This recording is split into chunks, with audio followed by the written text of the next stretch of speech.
Today marks 1 month since Typhoon Dinas's high winds and heavy rains wrecked parts of Taiwan south, followed by a storm front that drenched the region over the last week.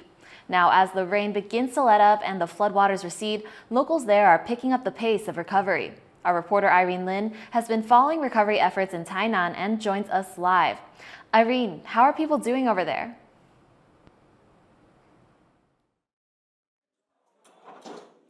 Tiffany, it's been a long and tough ride for the locals here in Tainan. I'm standing in Tigu district in Tainan where rows of historic red brick houses were utterly destroyed by Typhoon Dinas in early July. And just last week, Tropical Storm Komei came in and flooded this area, which made construction work much more difficult with roofs ripped off and walls crumbling apart. Now, as you can see behind me, the community has come in to help restore these rooftops, and it's been taking them much longer than expected, but they're using this spat of dry weather now to hopefully speed up the recovery and get as much work done as possible. Here's what the people here have to say.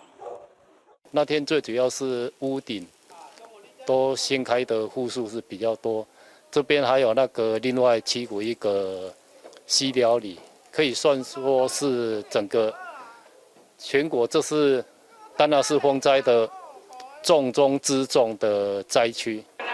Now, I've been touring around Tainan for the past 2 days, and one of the most tragic scenes I've seen so far is this house that has its foundation almost eroded away by a week of downpours. And the government has stepped in to help reinforce the ground underneath to hold the house together. And since today, they blocked entry for media due to imminent danger on site. Now, the homeowner, a family of 8, they told me that they lived there for 40 years, and they just recently paid off their mortgage. They did not expect the rain to get this to create this much damage. Now, they've since been placed in shelters, and they were only allowed to stay for 5 days. And at this point, they have no idea where they will go after that.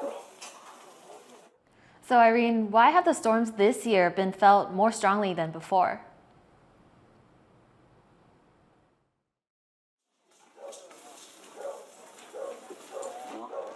Now, mind you that most people in southern Taiwan have never had to deal with a typhoon that's hitting them directly without passing through the central mountain range, which weakens the storm systems. And not to mention 2 big storms in a month. Now, one pomelo farmer here told me that this year's storms were the worst he's ever seen, and he's lost 80% of this year's harvest to the typhoon. And he told me that they were able to clean up the fallen fruit before the latest flooding.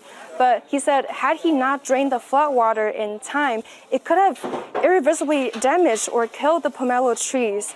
Now, I've seen a great deal of heartbreaks in Tainan, but also a great determination to rebuild and restore, and hopefully prepare for more extreme weather in the near future.